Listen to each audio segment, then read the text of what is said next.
क्या बिहार का चुनाव पहले ही दिलचस्प मोड़ ले चुका है, जहां एक तरफ जेपी नड्डा और पूरी बीजेपी कोर कमेटी विकास की बात कर रही है, वहीं बाहर हजारों संविदा कर्मी सरकार से नाराज खड़े हैं। बीजेपी मुख्यालय के बाहर अचानक नारों की गूंज होती है, प्रदर्शनकारियों का सैलाब उमड़ पड़ता है।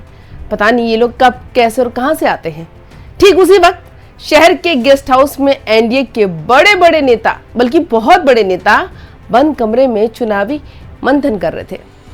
अब ये इत्तेफाक है या आने वाली चुनावी तूफान की पहली आहट? ये बैठक असल में चुनाव रणनीति थी या विरोध की आग बुझाने की मजबूरी? नमस्कार, आप देख रहे हैं यंग भारत बिहार झारखंड। मैं हूं आपके साथ मुदिता। क्या बिहार में एक बार फिर से सत्ता की तस्वीर बदलने वाली है? क्या एनडीए वाले अपनी एकजुटता से चुनावी मैदान जीत लेगा या आरजेडी कांग्रेस के हमले भारी पड़ने वाले हैं? और सबसे बड़ा सवाल तो यह है कि जेपी नड्डा की इस पटना बैठक के पीछे असली एजेंडा क्या है? क्या है इसके पीछे का खेल? क्योंकि बिहार में बीजेपी पर थोड़े से ही सही, लेकिन संकट के बादल जरूर छा रहे हैं। आज हम आपको पूरी कहानी बताएंगे, लेकिन पहले जरा सोचिए, अगर चुनावी रणनीति की बैठक को ही पुलिस प्रदर्शनकारियों के कारण गेस्ट हाउस में करना पड़े, तो क्या ये बीजेपी के लिए चुनाव से पहले खतरे की घंटी नहीं? बिहार विधानसभा चुनाव करीब है और सियासी हलचल अपने चरम पर है। तो पटना में बीजेपी की कोर कमेटी की बड़ी बैठक हुई, जिसमें खुद राष्ट्रीय अध्यक्ष जेपी नड्डा पहुंचे। उनके साथ थे प्रदेश अध्यक्ष दिलीप जायसवाल, डिग्री सीएम जो है सम्राट चौधरी थे और विजय सिन्हा समेत कई बड़े बड़े नेता बैठक में एनडीए की चुनावी रणनीति पर लंबी, बल्कि बहुत लंबी चर्चा कर रहे थे। साफ साफ ये मैसेज दिया गया कि साथ मिलकर चलेंगे, जनता तक एनडीए की एकजुटता और विकास की सोच पहुंचाएंगे। लेकिन कहानी यही खत्म नहीं होती।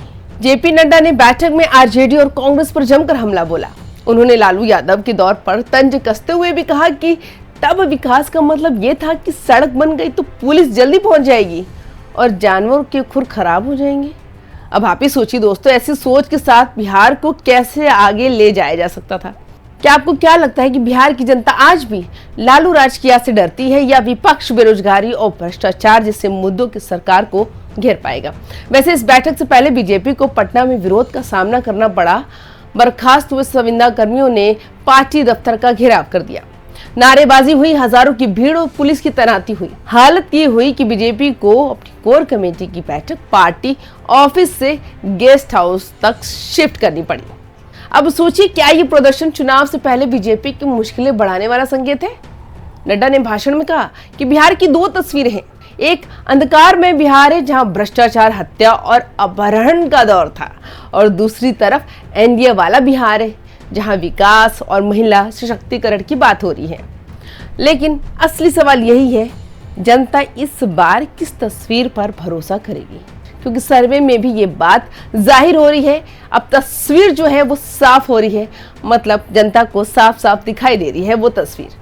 बिहार चुनाव से पहले ऐसे बयान और बैठकें साफ कर देती है कि बीजेपी विकास और मोदी सरकार की उपलब्धियों के सहारे मैदान में उतरेगी।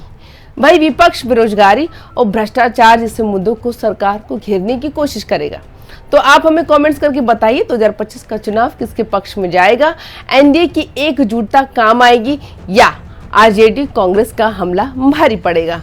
और हाँ, अगर आप बिहार की राजनीति की हर हलचल जानना चाहते हैं तो चैनल को सब्सक्राइब करना बिल्कुल मत भूलिएगा। वीडियो पसंद आए तो लाइक शेयर भी जरूर कर दीजिएगा। नमस्कार।